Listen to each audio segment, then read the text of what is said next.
it to the first turn. Like, one of us did. We never had a good race that year because we take each other out. Like, literally, I knocked Mike Brown down, hit his front brake before he cleared the starting gate. Come on. I've never heard of this. Good times. Yes, there's a little taste of talking to Travis Pastrana. This is actually an archive interview from last summer. There's a story that you can find at Racer X Online where we chronicled the 2001 125 National Championship battle. Really one of the best ever, not just in terms of points and drama right at the end of the season, but also the personalities involved. We titled the story Fight Club. It's a long-form story where we get the tale of Travis Pastrana, Grant Langston, and Mike Brown slugging it out for the 2001 championship, as well as talking to a lot of the people involved beside those riders with their teams.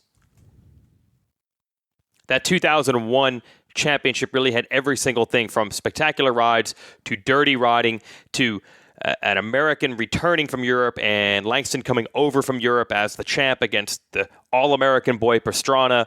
You had KTM trying to win its first title. Just so many things going on at once. And that alone would make it a great season. But what marks 2001 now as something even larger when you look at the big picture is that it was essentially Travis Pastrana's last real season as a racer. Yes, there were a few 250 rides that were pretty good at the beginning of the next few years, but he was never able to string a long run together. In fact, now to think about Nitro Circus mastermind Travis Pastrana as a guy who could actually race 24 motos and win a title like he did in the year 2000 in the 125 class seems next to impossible. But in the summer of 2001, he was running the number one plate, and he was leading the points, and it seemed like he was going to win back-to-back titles. Travis, even with his X Games exploits on peak already at that point, Travis was still more of a racer in the summer of 2001 than he was anything else. So that makes this 2001 season exceptional. Oh, and then there's that little thing at the end of the year where Langston had the championship in hand, and his wheel broke in the final moto of the season, and Brown was able to inherit the title. Yeah, that little thing too. An incredible season. Now, the genesis of me doing this story actually came one year. I was randomly doing archive research when Motocross of Nations was coming up, and I ended up watching the 2000 Motocross of Nations. I already knew what had happened in the motos there, but one of the YouTube links also showed highlights of the qualifying races from Saturday afternoon. And that was the first big Langston versus Pastrana, the world champ versus the American champ showdown in that qualifying race. And they just start ramming each other. I mean, ramming each other, like turning on straightaways into each other in this qualifying race. Look it up on YouTube. It makes no sense how aggressive these guys are riding. It is worse than arena cross. And I'm thinking, man, Langston and Pastrana, this is even next level. And then a year later, Red Bull had us do a Red Bull Straight Rhythm pre-race show in their studios in California, and they invited David Bailey, Langston, and Pastrana in with myself to have like a panel thing. And I was like, this is my chance. I've got to get, maybe after lunch or something, I can get Langston and Pastrana in the same room and have them talk about this Motocross of Nations at the end of 2000, and then maybe this 2001 season together and get it all off their chest. But unfortunately, Pastrana was probably helicoptered in and probably jumped on a skateboard and jumped over the building to get out. He was gone before I had a chance to talk to him. So then began the search to eventually get Brown, who's extremely hard to track down, Langston, who is not hard to track down at all. I spend 4 hours locked in the TV truck with him every weekend, and Pastrana, who's super busy. The goal was to get all three of those guys to eventually talk about this season. It took me a long time to get them. On the backside, we had Steve Mathis working all the other angles, the team people, the mechanics, a lot of other people involved in that season, and that's how we came up with our long-form story that we published last year. And then when I started this Racer X Exhaust podcast, I realized, hey, any interviews of audio I still have recorded could potentially be podcast. The world has never heard them. And luckily, I still had this Pastrana interview about 2001 saved on my computer. So we dug into the archives. We're cleaning it up the best we can. This was not originally intended to be a podcast. This was just an interview that I was going to take quotes from. So you can hear me hurriedly typing in the background quite a bit, or some background noise with phones going and things. It's not terrible, but it's not quite the quality we would have on a podcast this year, because again, this was never intended as audio. It was just quotes that I was taking on the record. But it's fascinating stuff. I mean, anytime you're going to have a conversation with Travis, it's great. But especially when you're talking about Travis the racer, which now feels like we're talking about a completely different time and space continuum. And especially when Travis's memory is so damn good, it's so tempting to say that this guy has had too many concussions, including all the concussions you will hear him talk about in this very season alone. But I'll tell you, the memory sure is tack sharp for a season that took place 16 years ago at the time that I was talking to him about it. It's really impressive. So that's this week's Yoshimura Exhaust Podcast. All brought to you by Yoshimura, 63 years of four-stroke research and development. Check them out at yoshimura-rd.com. Do not check them out on the motorcycles of Brown, Langston, or Pastrana in the 2001 season because Yosh don't do two-stroke stuff. In fact, they were barely dipping a toe in the motocross waters back in these days. That's 63 years of development. A lot of it's on the road racing side. But as the road racing four-stroke technology eventually became dirt bike technology, they were able to capitalize, and that's why a lot of the top teams in the sport, including Honda and Suzuki, are running Yosh pipes. Get them for your machine as well. And speaking of pipes, let's clean them out. Let's go. Podcast. Podcast. Podcast. Podcast.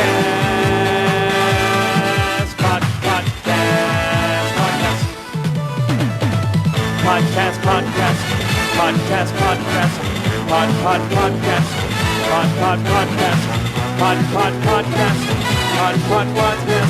Podcast. Podcast.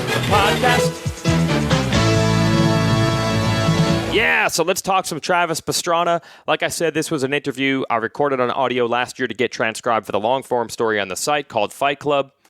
Just go to racerxonline.com. We have a little search bar on the upper right of the site. Type in Fight Club. It pops up in the search. I literally just did it right now, so I know it works. Read the story. Big thanks to Mathis. He did half of the work for it. I just talked to the big names. That's what I do. He talked to everybody else involved. Great story. We have great stories, by the way, coming in Racer X Illustrated, the magazine, which back in those days, we actually had Langston and Pastrana both writing monthly columns, often battling each other. There are some factual inaccuracies I want to say here. Pastrana, in this interview, you'll hear claims that Langston, in his column, made some outrageous claims about being the best sand rider in the world. What Langston really said was, I think when I moved to the U.S., if there's any one track I think I would win on, it's Southwick, because I've been riding sand a lot, so it wasn't quite as inflammatory as Travis implies. But hey, man, it's been 15-plus years since the season. Let these guys take some artistic liberties. Don't let the facts get in the way of a good story. Now, I did interview Brown and Langston. I got to see if I've got that audio somewhere. Langston would not be hard to reach. If you love this 2001 stuff, let me know. And maybe I'll just track him down and make him have the exact same conversation with me at Redbud this year that he had at Redbud last year when I talked to him about his side of battling Pastrana that season. That's it. We're going to get to talking to Travis Pastrana. Don't forget to check out RacerXBrand.com. We got a lot of cool shirts on there, including the two-stroke media blackout edition shirt you can get because us folks in the media refuse to talk about or acknowledge two-strokes, including this podcast, which exclusively talks about a season where the guys rode 125 two-strokes. And our new issue of the magazine, we just wrapped it up literally today, Thursday night, Friday morning, wrapping up that bad boy. I've got a 3,000-word feature on Brock Tickle, the FIM, Cade Clayson, and everything involved there. The story nearly killed me. It's still not exactly as good as I want it to be, but I guess an artist's work is never done. Did I just call myself an artist? All I am is a guy that just calls people on the phone and gets them to talk about racing. And that's what we did here. Enjoyed this conversation, 2001, with Travis Pastrana.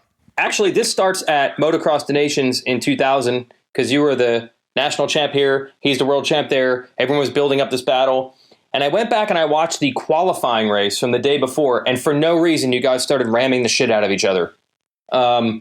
Did you? Was that? No, hold up. Yeah. This goes back to I was 11. He was 12. Okay. And I went to South Africa, and I wasn't supposed to ride because I broke my thumb literally the day before I flew over there. So I was just going to go over to watch. And this punk comes up, oh, yeah, pretending to have a broken thumb. Yeah, I would have kicked your ass. I was like, you little... Wow. And I went, and we had it was a mud race, which was great for me. Uh-huh. Battle royale, back and forth, back and forth. I pulled off. I was leading when I pulled off, though. Oh, okay. Okay. Because I was a sissy. Okay. So then he was like, oh, yeah, I couldn't hang, whatever. So he talked crap. And then I see him. He goes out and wins the World Championship that year. And still the same punk. Uh-huh. I had no idea that you met at 11 years old. That is awesome. Sorry. Go ahead. Yeah, it was great. Yeah. It was great because Greg Albertine had his back 100%. Like everyone over there. I was like, all right. Yeah. The guy we looked up to so much. I'm like, okay, come on. We got to be able to beat this kid. Right, and, right. Went out, and yeah, I think I started out in front that race. I forget, but he hit me, and I was like, oh, God, this is going to be so much fun. And it was awesome. It was one of the best races. The qualifying race was one of the best races that I've ever had with anyone. And knowing that he was going to come over the next year as world champ, and I was coming in as national champ, I was like, this is going to be the best, worst year ever. So your reaction when he first hits you is, oh, this is great. That was your reaction. Yeah, well, I'm a little strange on that, in that, like, you know, a guy like Steve Langston, I never bumped Steve Langston. I mean, as much as I would have liked to, he never started it. Okay. He was always so nice and so courteous. And so I kind of raced people how they raced me. I loved racing Callan Volan. He was my all-time favorite. Mike Brown, probably my second favorite. Okay. Because Mike Brown, first race, Glenn Helen, starting the championship. I mean, there's just people everywhere. I'm like third, and he's like fourth. He hops the inside berm, hits me so hard in the first moto, I flip, like, launch over the berm, over the fence, land on some fat dude. And, like, the bike didn't make it over the fence, but I made it over the fence. And I was like, what the hell? So dead last, I think I came back like fourth that race, and I went up to Mike at the end of the race. I was kind of pissed. I was like, dude, I know you jumped out on purpose. He's like, yep, I did. I was like, why? He's like, well, you know, I feel like you're probably one of my biggest competitors for the race, or for the championship this year, and I'm not sure I can beat you straight up, so just expect that. And I got along with Mike really well from that day on. I was like, all right. Like, I know Fonseca always hated Brown, but right. This Mike he's like, what do I have to do to win? And, you know, Mike, if he wasn't in the race, he'd get out of the way. But if he had a chance to win, yep. you knew he was going to do whatever it took. And God, I loved that. I thought that was awesome. The first round. And to have the balls to straight up say that. Right. Yeah. I don't think that's ever been done in the history of racing. They'll always come up with some excuse. I missed the break or something, but not this time. It's just something stupid that everyone knows. But yeah, he was just like, I'm not sure that I can beat you straight up, and I just expect it. Hey, those first few races in California there, they were okay for you, but those guys, you know, they went 1-2 at Glen Helen. I remember back in the day hearing, like, were you guys struggling with the bike at first, or were you just not ready, or were they just on it? Like, how did those first few California races go that summer? Yeah, I mean, fuck, I hate California. I love California. I hate the track. I can't do hardback. Okay. Put me on Southwick. I can ride all day and never get tired. Put me on Sacramento. I got an arm pump on the first lap. Really? I mean, I shoot Florida, man, East Coast, man, Oklahoma. I can't do flat turns. I fall down all the time. When I'm out in California, I never have skin on my forearms. I hate it. Kelly Carmichael always was like, "Hey, look, just give me back east, man." So those first two, you got third and second at Glen Helen and Hangtown. Were you just trying to, like, let me get through them, get on the podium, get points? No, I was riding my ass off. I'm just not very good out there. Okay. Plus, I mean, the first race coming back from dead last to fourth in the first moto, I was pretty happy in general on that one. I just figured, look, this is going to be a long season. Like, get me to Mount Morris, get me to Southwick, and we'll make up these points as long as I don't do anything too stupid. Right. You know, so I mean, not to be that guy. Like, I'm not as good as those guys out there. Okay. And I know Mike Brown's from East Coast too, but he still does beat us well on the hard pack. You're like Mike Brown. You're just being straight up. You're not using any excuses. They were just better at you at those tracks that day. That's the way it was. Yeah, absolutely. The only good thing I had going in Sacramento was it was always so hot. Like, I was literally like 15th. And if you look back at the halfway mark, I've never been better than like 10th at Glen Helen or Sacramento. Like, it's like you just ride until everyone else gets tired and then start moving forward about halfway. About 20 minutes into the race, you're like, all right, now I can start going. Wow. I'm going faster. Wow. That's crazy to think of it that way. You didn't happen to see, at Hangtown there was a famous battle where Langston took out Bobby Bonds and pretty much ended Bobby Bonds. You didn't see any of that, though, did you? Were you, unfortunately, so far back? I was 2 miles behind those guys. Yes. So I was afraid of. Okay, well, you get lucky because it goes to High Point and you get back on the board there, and I think that was yet another mud race, and Langston had some bike problems. So do you remember how that one went down? Langston's bike didn't start on the gate for the first moto. 1-1. Yeah, it did. Well, yeah. There was one year you battled the Japanese guy. Where did Kamikaze go? Yes. Kamikaze in the first moto. The hill. That was awesome. Yeah. Yeah, Akira Narita finished second in the moto, so you battled with him the whole way. Yeah, I mean, dude, that's all my friends, family come up to High Point every year. Like there was, that was going to be, and mud races. My starts suck, but for whatever reason, when it's raining, I'm like, all right, I was always better at bottom of the ninth situations. I just could never get there healthy. Okay. But like when all the pressure's on the line, like that's, and for me, when it's raining, they're my best starts. I'm like, no matter what happens, I have to get through the first turn. It's going to change the rest of this whole day. So yeah, it was good. Okay, yeah. So a mud race, you got starts. Right. When you were battling Akira Narita, did you even know who that was? I think he was good in maybe in practice. No, he was a Suzuki teammate, man. Oh, did he race with your team? No, well, kind of. I mean, he was at the test tracks and stuff, and we were testing all together. Yeah. Oh, okay. He was super nice. I mean, all the Japanese guys are always like super respectful and cool. Oh, okay. Yeah, so right in that corner, that's where the Fox guys always sat, and that's where I always watched all the all the races. And so to come down right there, and like all the guys that I was sitting with, the last couple of years before I turned pro, were all right there. My family was all right there, and it's kind of next to the mechanics area. You can see it. I'm like, fuck it, here we go. I'm on the outside. So, do you make the pass? I needed every point. Like, I mean, at the end of the day, like you go in your head, you're like, okay, I have to win certain races. I have to win. If I want to win the championship, I'm gonna. For whatever reason, I'm not very good at Troy. I know I suck at Sacramento. Redbud, for whatever reason, everyone's good there. I'm like, that's going to be a tough one. Budds Creek, my home track, I'm like, that's going to be a tough one. Believe it or not. Okay. I don't know. I was never good at tracks that I knew.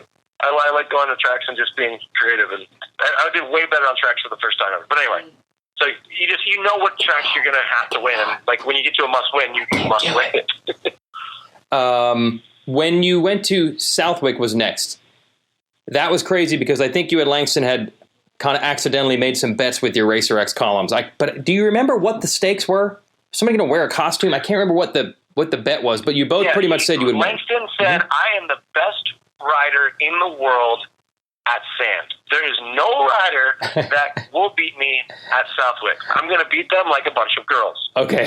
So I got all pink gear made up. I had a bunny on my helmet, a pink freaking bunny. Oh, jeez.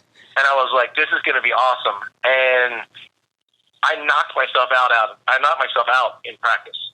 Okay. Like, don't remember anything about practice. Was throwing up before the race. I was okay. And Langston breaks his shoulder. Separated shoulder. Yeah. Okay. Separated shoulder. So they're injecting his like all stuff that we don't think would never be allowed now. Like when you're like snoring on the track, they're probably going to pull you from the race. Yes. Yes. But so I'm throwing up in the pits, and I'm like, fuck, I don't even know. Like I feel like I got the worst flu ever. I'm like, I can't wear pink and not win. Okay. And it's kind of not right because Langston's hurt. And I knew he's getting injections and stuff just to be able to get out there. So I pulled the pink gear back and was like, it's not, it didn't have the same effect. I see. I see. The world never saw it. Darn it. Yeah, probably better. But I would have loved to have had Langston and I both healthy that year, but we were both talking so much shit. We were just going for fastest lap in practice for no apparent reason. Yeah. So, Now, so this is where the first round comes in, where Mike literally took me out. Mm-hmm. So now every start since then, this is where we started lining up. So the second moto at High Point, everyone, like, Brown lines up to one side, and like Langston obviously wasn't able, but like this is when the gamesmanship started, and we were leaning on each other down the start, and I was like, "Fuck, I'm miserable. Like, I can't have a battle all the way through. I'm throwing up. Like, I can't see straight, and I need these points. Like, this is a must-win race for me." And Langston's hurt. I'm like, "Shit! Like, let's." Like, I came across the start, and I lined up first. Mike lines up right next to me, and I was like, "That's stupid. Like, he's gonna try to obviously get me." So I go across, and I elbow his front brake so hard before his wheel even got it. His back tire hadn't crossed the gate yet, and he shit like 3 feet out of the gate. And I was like, "All right, one last ride." Oh, I'm such an asshole. So it was totally on purpose. But he said, totally on purpose. Do what you got to do to win. I was like, "All right, this is what I can need right now." So went out, and the race went okay for me, I guess.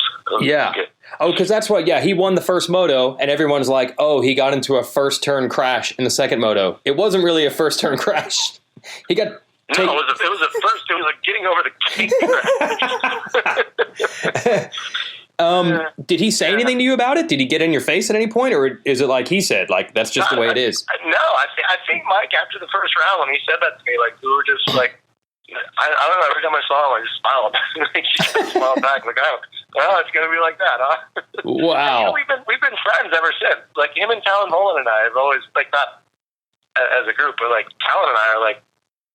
So the year before Southwick, I hit Talon so hard it broke his foot, and it took my rear brake rotor, or the caliper broke off because I hit him so hard.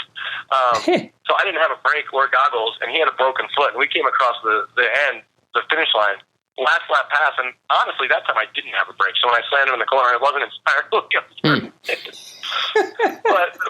I like racing guys that understand that racing's racing, and yes, you'll knock your grandma down in the last turn if it means one more spot. So that was good. You end up leaving Southwick like you're in control. Brown had a bad race at Hangtown with bike problems. Langston's hurt. Only 5 rounds in, and it's all coming together for you. Or do you not even think that way? Do you just go out to each individual race and just try to win? Do you even think about points? Yeah, I mean, it's that you think about points once you're out of your own destiny. Like, you have to. My own goal was always stay in. Be able to make your own luck. Not make your own luck, but once you can't. If you win every other moto the rest of the year and you can't win the championship, that's when you've gone too far. I see. Back. Yes.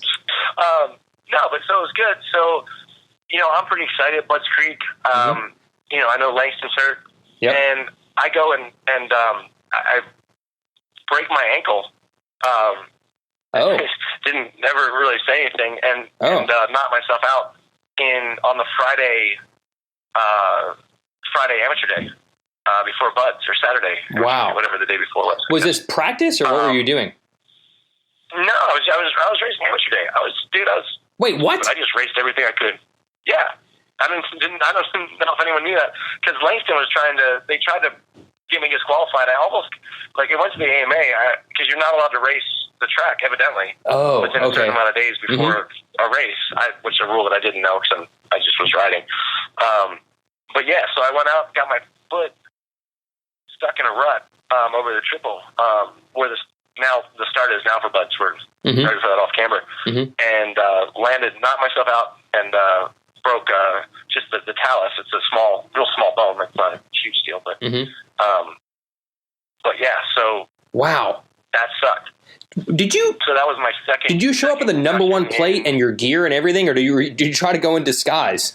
No, I think I probably had 199 on. But yeah, I mean, whatever. It's my hometown track. All my friends were up there racing amateur day. I was like, fuck it, I'm here racing amateur day. So the defending champion and the points leader decided to race amateur day on Friday. Yeah, and then has a second concussion in 2 weeks. Oh my God. So the moto, you got 4th overall. That's actually I guess that's pretty good considering. Yeah, but it's kind of a Carmichael thing. Carmichael was hurt, I think, a lot more than anyone knows. Okay. Through his career, he just was tougher than everybody else. He didn't whine about it. He didn't cry about it. So for me, I'm like, and having Rick Johnson kind of being a mentor, he's like, yeah, if they know your ankle's hurt, they're going to stomp on it on the start. And I was really concerned that Mike Brown, if he found out that I had a broken ankle, was definitely going to Rick Johnson the shit out of that. So I had reasons for not saying anything. So yeah, that race sucked. I mean, again, you're tired. I don't know if anyone's ever had concussions, but you get really, really tired. As your heart rate comes up, your vision goes, and it sucks. And to not really want to tell anyone that, or to show any weakness that someone, Brownie would obviously be like, if I said I had a hurt ankle, he'd be like, which side and how hard can I hit him on that side? Which is fine. I would have done the same thing. It's just like, you just gotta, like, is it worth coming up with an excuse? Right. Or not coming up with, but saying something like that if it just hurts you more. The next race was Redbud, and that's where the four-stroke Larry Ward wins. That bike starts winning races. You did win the first moto there, though. So were you feeling at least a little bit better by then after the multiple concussions in 1 year? You remember Redbud? So that was an interesting time because everyone's like, you're a jumper, and Fonseca just jumped that before you did. I'm like, dude, he's 140 pounds on a 250F. Like, so I cut the track on the second practice and go wide to get the speed, and I was 3/4 of the way to the takeoff, and I'm like, yeah, I'm not going to make this. But I hit it anyway. Okay. And I blew out so I landed short on the elevator and broke the front wheel. Oh, completely! Like where it wouldn't even roll. I had like 3 spokes left. So as I kind of like came to a stop, went over the bars there, the frame was cracked. Wow! And Lee McCullum had to basically, after the last practice before the first motos, he had to change the entire bike out. Suzuki was so bummed at me. It cost her. It's like, what the fuck are you doing? And at this point, like, Roger knows about the ankle, and like everyone in there, like, like, literally, you knock yourself out like 2 of the last like 3, because I think we had a weekend off. Yeah. That round. Yep. And then Roger was like, okay, so I didn't get any of the second practice, and I was 5 seconds off the pace in the first practice. And Roger's like, is the bike okay? Like, what do we need? I'm like, don't worry about it, Roger. We got it. He's like, you're so stupid. We needed that second practice. You need to figure out where to put the speed. So yeah. Anyway. But you won the first. I think Langston ended up winning the state. Did Langston win the overall on that one? No. So Ward goes 2-2, Langston goes 5-1, and you go 1-4. So no second practice. You still win the first moto. But I guess you and Langston both screwed up because you went 1-4 and he went 5-1. No, but what you're not getting there is that we lined up next to each other every time because it's kind of the points. Okay. And this front brake tag is it's now an official game. It is none of us. So if you look at the results the whole season, out of the 3 of us, only one of us made it to the first turn. Like I went to AMA and I was like, look, this is not fair. I don't want to line up first because I line up. Brownie lines up because I had points lead. I'm like, Brown lines up on one side, Langston lines up on the other side. If either one of them gets the jump on me, I'm mired in the pack in the first turn. And they're like, well, the rules say you can line up wherever, and we'll start watching for it. I was like, Jesus. So, literally, I was in the middle of both of those. If you look at all the starts, it was 1, 2, 3. I'd line up, and Langston line up. And then I moved. One time, they lined up on either side, and I moved, and Grant moved, and then we almost got fucking disqualified because they said you can't move after you pick your spot. This is amazing. Mike Brown, 23rd in the first moto. I wonder what happened. Yeah. I couldn't tell you. Yeah, who knows? So Langston 5th, Brown 23rd, and then but especially that track, you can't make up time. Yeah, it's my favorite track. It's a lot of fun to ride, but everybody's quick there. You got good berms, good ruts. Especially on 125, it's just hard to pull away. I see. So they tagged you in the second moto. Is that why you got 4th? Did they get you on the start that time? Yeah, I started off pretty bad, and honestly, at that point, I was still I wasn't well. Not excuses, but by the end of the moto, like knowing what I know now about concussions like that wasn't good to be to be out there really. But it's one of those things where it's not a real injury, and at the time we didn't know about it. Or like, like, man, I'm tired. Roger's like, train harder. So you come back and you train harder, which is the opposite of what you do. Yeah. But yeah. So I didn't have, like, usually everyone made fun of like freestyle and all this shit, but with the dad that was like a drill sergeant in the Marine Corps, like the one thing that I was in shape. So that was usually where I made up my time, and that I didn't make up any time that moto at the end of it. So I see. Did you tell me, didn't you and did Langston get in with your mom, or you get in it to some of his pit crew? I thought you guys told me a story about Redbud where the front brake tag finally like spilled off the track and like someone was yelling at someone. And I think it might have been Redbud. Yeah, we tried not to tell mom what was going on because my dad's like, well, hey, look, you guys, you guys, I mean, not that I was a man at the time, but like, you guys are grown-ass men. Figure it out how you will. I'm like, I'd like to battle. Like, it'd be awesome to get off the line. He's like, well, get a better start then and stop fucking with the front brakes. I'm like, well, they do it to me. He's like, well, then keep doing it. Like, what are you asking me if I just don't tell mom. So mom was always like, every time, she's like, why, what are you guys doing to each other? My mom was actually really mad with me. Okay. She's like, why are you guys doing this? Like, well, they're doing it too. They started it. Oh, jeez. So she did eventually find out. Yeah, and like, mom she loved Mike Brown. I mean, Mike Brown, when we grew up at, in Tennessee, going to those races, and Mike was like the man at all those tracks and stuff, and always looked up to him so much. And I think she went up to him after the first round and was like, I'm so disappointed in you. I always thought you were a straight up gentleman. Which is funny, you're racing at 17, you don't think about it, but like, moms are still pretty sentimental. Yes. Still protective, I guess is the word. Okay. So yeah, she was in. My mom that year went with. She was yelling at me too, though. But she would go into everyone. She walked right into Langston's pit and was like, wow. "Look, this is outrageous. Why are you guys trying to hurt each other? It's dangerous enough without you guys trying to take each other." So she did. She walked into the KTM pit. Multiple times, yeah. Wow. And then she went, so here's the deal. Before, I think the next race was Unadilla, right? No? Yeah, it was. Yep. So Unadilla, she goes to AMA and is like, look, this is ridiculous. I want whoever takes anyone out, even like me, like if I was to knock them down, she goes, if they grab each other's front brakes or elbow each other's front brakes going down the first straightaway, there has to be something. So AMA took Mike, Grant, and I aside and had a talk with us. Oh, okay. Probably mostly because of my mom. Okay. But at that point, so for whatever reason, I finally felt good. Like my head was good, and yeah. I was ready there to. Had a big points lead because of all the trouble that Mike had, and even with the problems that I had. My ankle was the first time that I was able to. I rode that week coming up to it, which I hadn't ridden in the since Butts Creek, which I think was 3 weeks before that. Right. And I just I was back on the bike. I was feeling good. My head didn't hurt. I wasn't tired. Yeah. I liked Unadilla. It's rough, but it's kind of grass. It's East Coast feel. I had a great first moto. Actually, I was Hilton, Beatty, and Floppy. We called him. Okay. At FMF, they called him Floppy.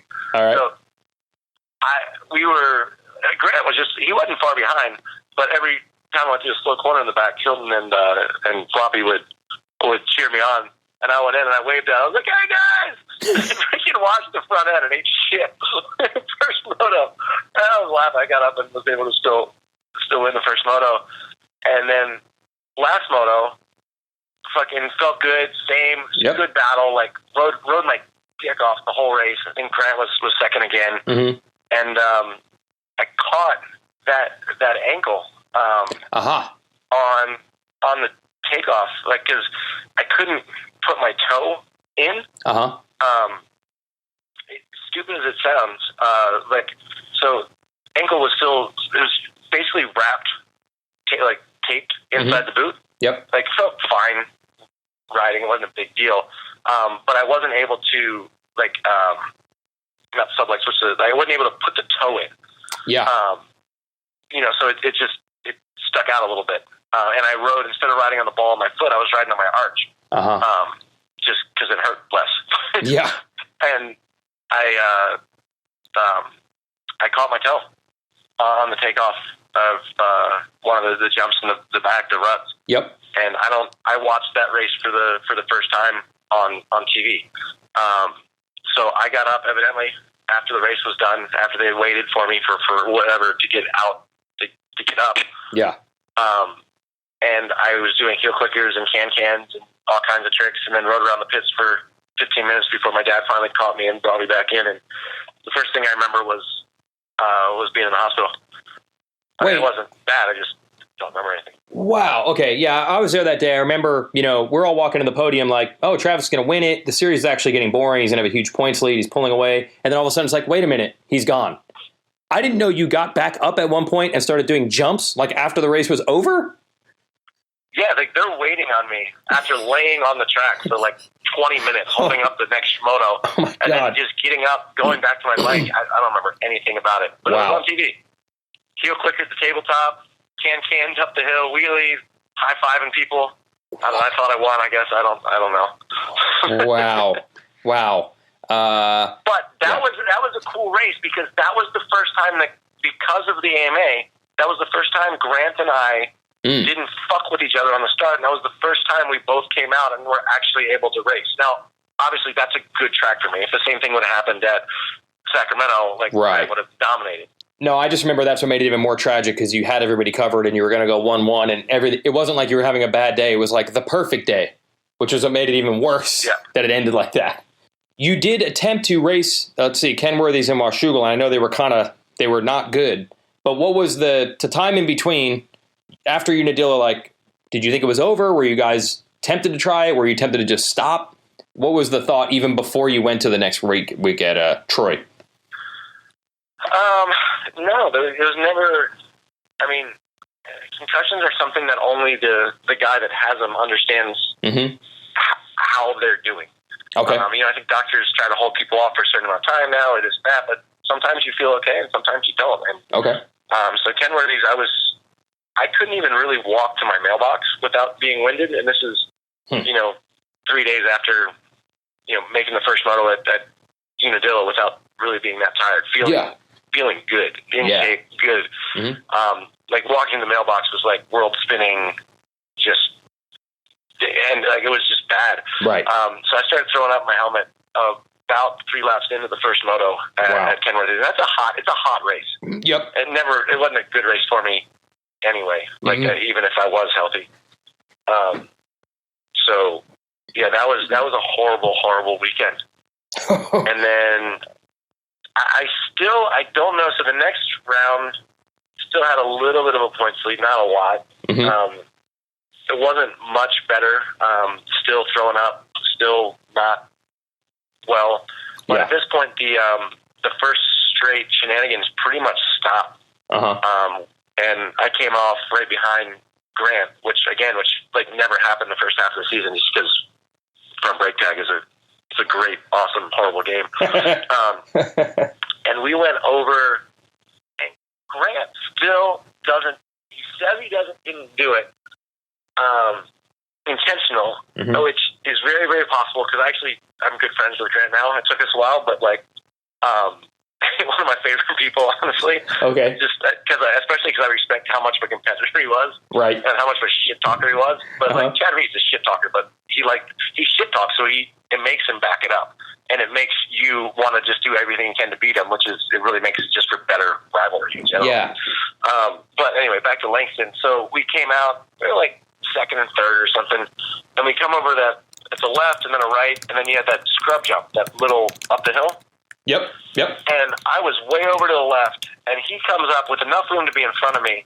And right when I thought he was going to get on the gas on the landing, he checks up. Wow. Dude, yeah, I crash first, like over that jump, first moto, straight to my back, get run over by like 15 fucking people. Yeah. So first moto, so I get just run over by the entire fucking field. Yeah. On the uphill. And I was pissed. I was like, dude, I'm going to catch him and I'm going to knock him down. And it was great because I climbed a lot further than I would have if I wasn't that upset. And Grant still, like, it might have just been, he might have had a bog or for whatever reason didn't power as hard as I thought. I don't know, but like, you generally don't run into the back of someone unless they intentionally slow down. Yeah. Especially that year, the KTMs were pretty strong motor-wise. Right. And I was pretty fat, so not fat, but like, I'm 190 pounds, so yeah, pretty heavy for 125. Yeah, you weren't catching people from behind on uphills very often. Yeah. Yeah. Right. Yeah, so I was thinking something, maybe he hit neutral. I don't know, but whatever happened, I was fucking livid. Oh, wow. Because he didn't take me out in the first straight, so I was like, oh, cool, we're I should have known better. I shouldn't have been anyone here, but anyway. So, second moto, Wyndham tells me, he goes, dude, it's the slickest thing you've ever hit. He goes, I almost crashed like 3 laps there. Take it easy. When you do after the S's, you're going to come over the hill, and it's like ice there. And you would have thought I would have listened, but no, straight end for end down the hill. Do you think... And concussion number, God knows what that year. Right. Do you think that crash, you had so many hits and concussions and broken ankles and all that season, was that crash just completely on its own, or is this just what happens when you're totally off your game, you're not riding during the week, everything hurts? Was that part of why these crashes were happening?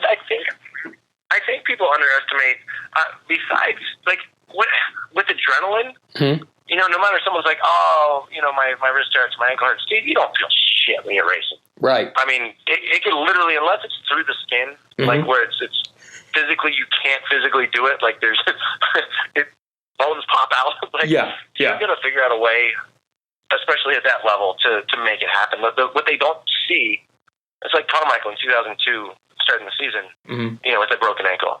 Right. But you can't, and now you can't run. If you have a shoulder, you can't swim. If you have a knee, you can't cycle. It's all the stuff that keeps you kind of in shape. And the biggest thing is bike time.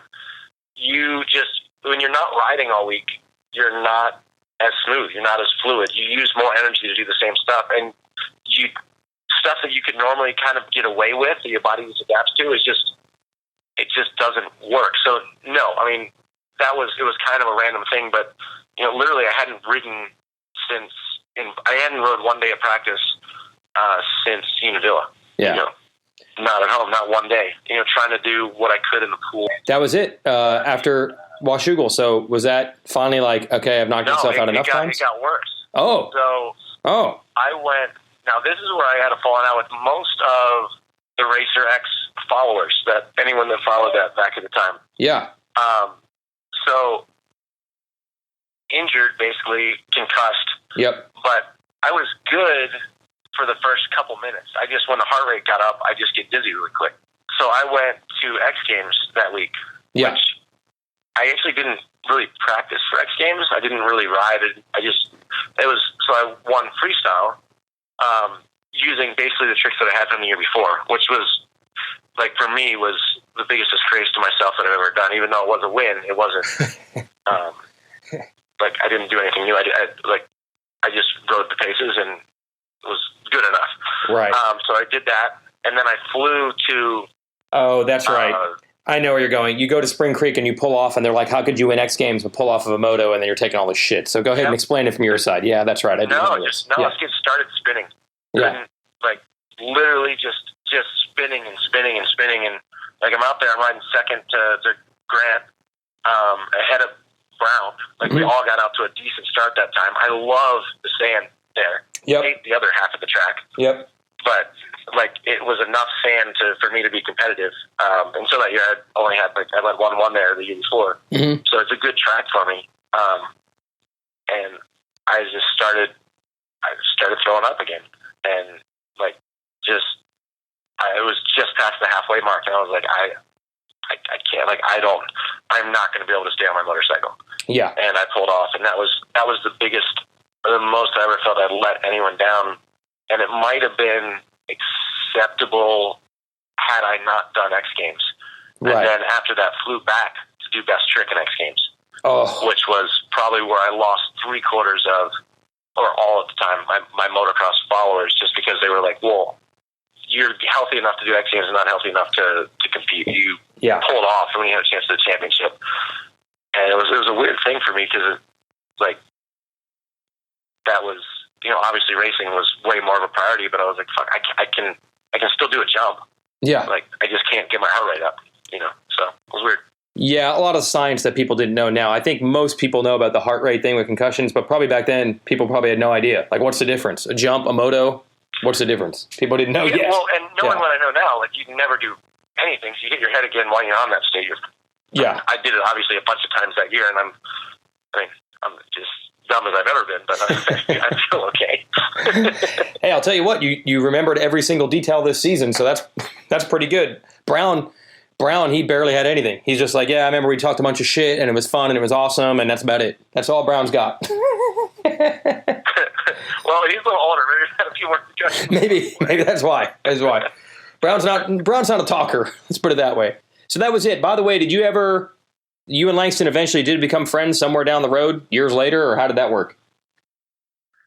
Years later, after both of us weren't very good anymore at racing, we both could then respect how competitive. I mean, who on earth, like, out of the three of us, like, I always respected Mike Brown, and then after that, for some reason, like, Brown and I got along all the way through the year, even though there was some shit. But it was like, okay, that's where we're gonna go. Grant was kind of the opposite. When you mess with Grant, he got pissed. Mm-hmm. But when he would mess with you in return, so I kind of didn't like that aspect. I was like, look, come on, stop being a little bitch. With all due respect, I would never say that like that, but, you know. Right. But at the end of the day, I did respect what he was willing to do to win. And the fact that he would, you know, basically, you know, mess up his shoulder so bad that he couldn't even move it and just inject it and go out there and really ride pretty well at a track that is rough as crap as Southwick. Like, that takes so much more than anyone will ever know. That everyone's like, oh, if I had got that much money for doing, no, like you would, for the most part, you know, right? It's so huge respect to Grant for that season, and mostly because of that season. And then when we both, now we both have kids. I have a lot of respect for Grant as a human being now. That's cool. You know, all the way around. We were both punks and pretty cocky. I was humbly cocky. I pretended not to be cocky, but I was a complete asshole. So that works out pretty well. Yeah, that's what made this season so good. One thing we missed, is there anything about the actual race day at Donations, the practice running in each other's goal? Is there anything about the race day at Donations that was notable, at least just for you battling Grant? Or did you, again, not see each other much? I never saw Grant. That son of a bitch got better starts than I did, and just ran it. I crashed in the first turn, the first moto, and I crashed in the third turn, the second moto. I see. And which wasn't bad, because for the most part, the 125 started last anyway. But Grant, dude, he worked some magic in that first turn, and both motos was able to come out. I mean, until Villapoto did it, but that was on a 250F. Well, I mean, okay, there was the Osho in that era, but like, it's pretty impressive. The amount of hills that were on that, I was actually floored. He was able to get out, and once you're out, you can run with the guys. But that first lap, man, I crashed both motos within the first three corners, and was still able to come back to, third in class, and over Roncada, which was awesome. But that's because it was so hard to get out against the 500s and 250s on that hilly of a course, and Grant did it. So, I never touched him. Okay. Because the battle everyone was looking for. Right. Like Sacramento, yeah. You'll always have 99% of Unadilla that day, though. 99%. Almost. Yeah. Almost the whole day. So close. All right. This was absolutely perfect. In fact, it was better than I even thought. I think this shows how much you liked racing. You still remember like every single minute of this season, so that's awesome. So big thanks. So that's our Pastrana interview from last year. We actually have a good update with him. My man Nick McCabe, we had an interview with Travis on the Racer X Online site just last week. So just, again, go to that search bar, type in Travis Pastrana, and you'll see our Where Are They Now interview with him. He's got, as usual, some crazy stuff coming up. On July 8th, he's going to try to replicate 3 of Evel Knievel's iconic jumps, all in Vegas, all on one night on History Channel. And he's going to do it on the Indian FTR 750, which is their flat track racing bike, not really designed for big airtime, just like the bikes that Evel Knievel jumped. So that's a challenge there. Did Pikes Peak Hill Climb. And the Nitro Circus, of course, going bigger and better than ever. Go to nitrocircus.com to get information on shows. They have the Nitro World Games. And he has a new video coming out called Action Figures 2. Now, in the interview we did with Travis on the site last week, he said that he's basically got a year and a half left of doing this crazy stuff himself, and he's really then thinking of backing out. And then at the end, he says, we'll see. I have a feeling he said he's going to back out of these types of things thousands of times, and he's always back at it. But as iconic as he has been, maybe the most iconic, you could put him right up there with anyone who's ever done anything on 2 wheels, as far as being famous and an icon and a groundbreaker and a person that people respect. But the racing part is always going to stick in the craw of both he and the fans. We'll always wonder what could have happened. And I don't want to get into a half-hour-long rant here, but I'm going to say this now, and you're going to hear him repeat it on this podcast many, many times. We never could have had a better setup in the sport than what happened in the late 90s, early 2000s. Jeremy McGrath basically spent 8 years building dirt bike racing to new heights.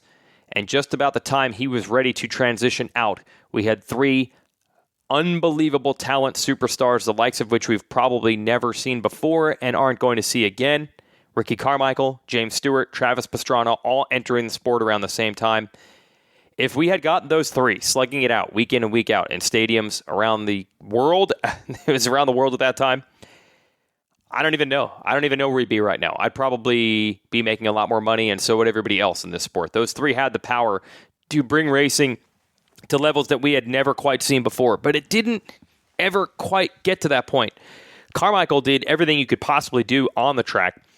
But Stu, man, we had some great Stu moments, and we did have some Stu titles, but I don't think it was the level of run, the length of run that people thought it would be. And then Pastrana, we barely even got him at the elite level. Didn't even win a premier class, which would have been the 250s race ever, which just seemed unfathomable if you saw him when he exploded on the scene as a pro in 2000. And to think that a year and a half later, basically midway through 2001, that crash at Unadilla, he would never win another race after that. And just to really drive the point home, as I mentioned in this interview, here's the saddest part. So I was at that race in 2001 that day.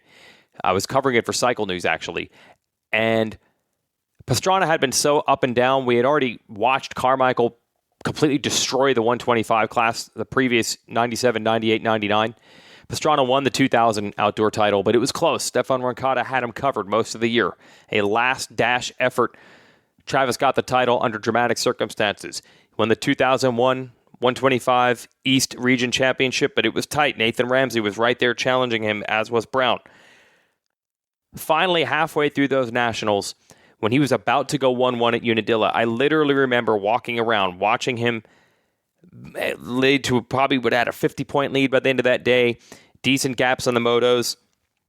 And I remember saying to myself, okay, he's finally there. He's finally there now where he's going to do what Carmichael did. He's just going to make the races boring and the series boring for a while, rack up all these wins, rack up all this confidence, rack up all this experience, and then move to the 250s and get ready to transition there. We had finally witnessed Pastrana get to the peak of the powers that we knew he would have as a racer. And I was walking to the podium. When I heard Tim Cotter say, wait a minute, Pastrana has gone down. And that was it. This happened with a half a lap to go at that race. And Grant Langston ends up winning it. Langston would eventually appear to go on to win the title, except for the broken wheel, which I'll try to find the audio and talk about that with him.